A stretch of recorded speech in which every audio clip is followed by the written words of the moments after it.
The 2nd of December. Joaquin woke up before Mama and Papa the next morning too, but then he nearly always did. He sat up and looked at the advent calendar. Only now did he notice a little lamb lying at the feet of one of the shepherds. Wasn't that strange? He had spent a long time looking at the picture with all the angels and the wise men, the shepherds and their sheep, but he had never noticed the lamb. Perhaps it was because he had read about the lamb on the piece of paper that had fallen out of the calendar. But that lamb had jumped out of a modern shop. And the lamb on the advent calendar had lived in Bethlehem long ago. There were no cars and traffic lights then, and no big stores with escalators and cash registers. Besides, Elizabeth had heard the church clock striking 3. And surely there were no church clocks 2,000 years ago. Joachim knew that was when the baby Jesus was born. Now he found the door with a number 2 on it, and he opened it carefully. A folded piece of paper fell out of the calendar as the door slowly opened. He peeped in at a picture of a wood where an angel stood with his arm around a little girl. Joachim bent down and picked up the scrap of paper that had fallen into the bed. He unfolded it and saw that something was written on it in tiny letters on both sides of the page, and he began to read. Ethereal. Elizabeth Hanson didn't know how far nor how long she had run after the lamb, but when she set off through the town it had been snowing heavily. Now it had not only stopped snowing, there was no snow on the path either. Among the trees she could see blue anemones, coltsfoot and windflowers. And that was unusual, because it was very nearly Christmas. She picked an anemone and looked at the blue petals carefully. Picking flowers at this time of the year was every bit as mysterious as throwing snowballs at midsummer. It occurred to Elizabeth that perhaps she had run so far that she had reached a country where it was summer all the year round. If not, she must have run for so long that spring and the warm weather had arrived already. In that case, she might still be in Norway, but then what would have happened to Christmas? While she stood wondering, she heard the tinkle of a bell in the distance. Elizabeth started running again and soon caught sight of the lamb. It had found a small grassy bank and was grazing on it greedily. The little creature had probably been very hungry. It had not had any grass to eat as long as it was winter. It had certainly not had a morsel of food as long as it had been a toy either. And that may have been for a very long time. Elizabeth crept up towards the lamb, but just as she was about to pounce on it in order to stroke it, it sprang away again. "Lambkin! Lambkin!" Elizabeth tried to keep up with it, but she tripped over a pine root and fell flat on the ground. The worst of it was that she realised she was unlikely ever to catch up with the lamb. She had decided to follow it to the ends of the earth. But the earth was round after all, so they might go on running round the world forever. Or at any rate until she grew up, and then by then she might have lost interest in such things as lambs. When she looked up, she caught sight of a shining figure between the trees. Elizabeth looked wide-eyed, for it was neither an animal nor a human being. A pair of wings were sticking out of a robe as white as the lamb. Elizabeth had only just managed to get to know the world.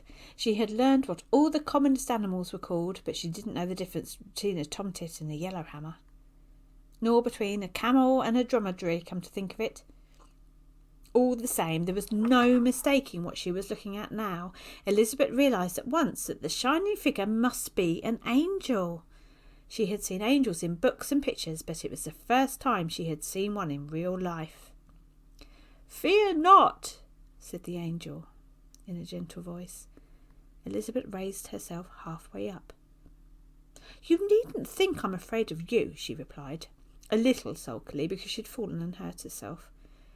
The angel came closer. It looked as if he was hovering just above the ground. It reminded Elizabeth of her cousin Anna, who could dance on the tips of her toes. The angel knelt down and stroked her gently on the nape of her neck with the tip of one of his wings. "I said, 'Fear not,' to be on the safe side," he said. "We don't appear to humans very often, so it's best to be careful when we do. Usually people are frightened when they are visited by an angel." Suddenly Elizabeth began to cry. Not because she was afraid of angels, and not because she had hurt herself either.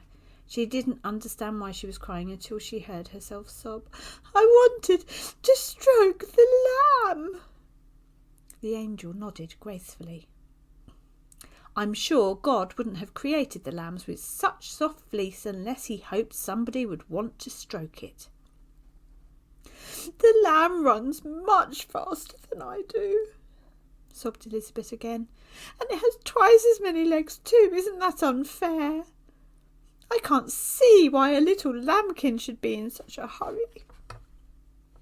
The angel helped her to her feet and said confidentially, "It's going to Bethlehem." Elizabeth had stopped crying. "To Bethlehem?" "Yes, to Bethlehem, for that's where Jesus was born." Elizabeth was very surprised at what the angel said.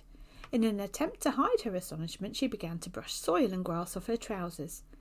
There were some nasty stains on her red jacket too. "Then I want to go to Bethlehem," she said. The angel was dancing on the tips of his toes again on the path.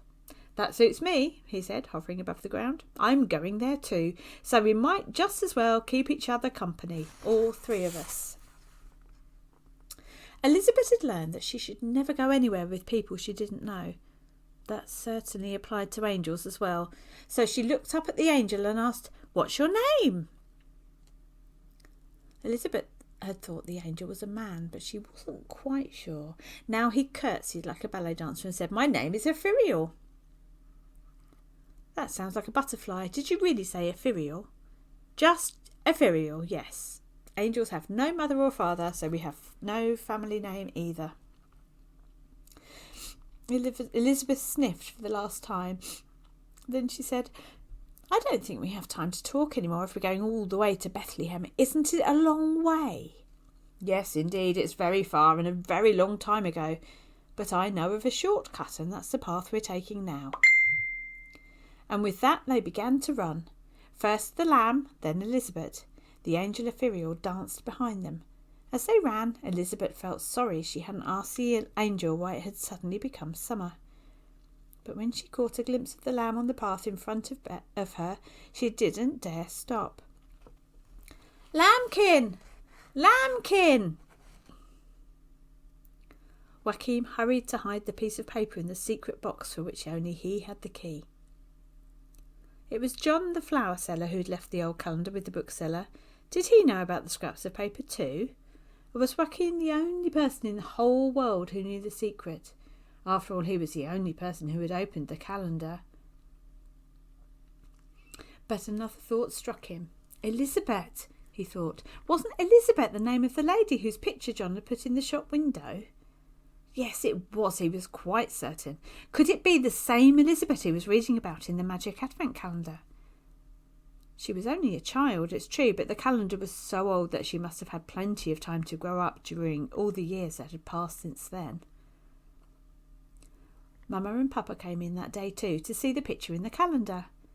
"An angel," whispered Mama solemnly. "He's comforting Elizabeth," explained Joachim. "You see, she was running so fast after the lamb that she fell and hurt herself." Mama and Papa smiled at each other. They probably thought Joachim was good at inventing stories. They didn't know he wasn't inventing anything at all. That day he had to get to school early, so there was no time for more talk about the Advent calendar. But Joachim thought about nothing else on his way to school. So much snow had fallen during the past few days that it was heavy going across the big sports field. He thought how Elizabeth had been floundering in the snow when she'd begun running after the lamb, but then it was suddenly summer. Surely that was impossible. When he came home from school, he had to let himself in. He got home a bit earlier than Mama nearly every day. Joachim rushed to his room and looked up at the Magic Advent Calendar. It was still hanging there all right. During the day he'd wondered whether it had only been a dream. for Joaquin was always dreaming about the strangest things. Now he was longing to know what the picture under the number 3 was. Should he open the 3rd door now? All he had to do was stick it back again afterwards and pretend he hadn't done it. But that would be cheating. To cheat over Christmas would be even worse than cheating at cards. It was like peeping into parcels that were not to be opened until Christmas Eve. It was almost like stealing from yourself. Mama soon came home from work and started to peel potatoes and carrots. Then Papa arrived, complaining that he'd lost his driving licence. "I can't understand it," he said. "Not in the car, not at the office, and not in my coat pocket either." "You're a real muddlehead," said Joaquin. Papa always said that to him when he couldn't find his pencil case or tidied his toys away. That evening must have been the first time in his whole life that Joaquin asked to go to bed early.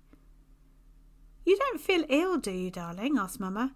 "No, of course not, but I'm looking forward so much to opening the magic advent calendar that I can't wait."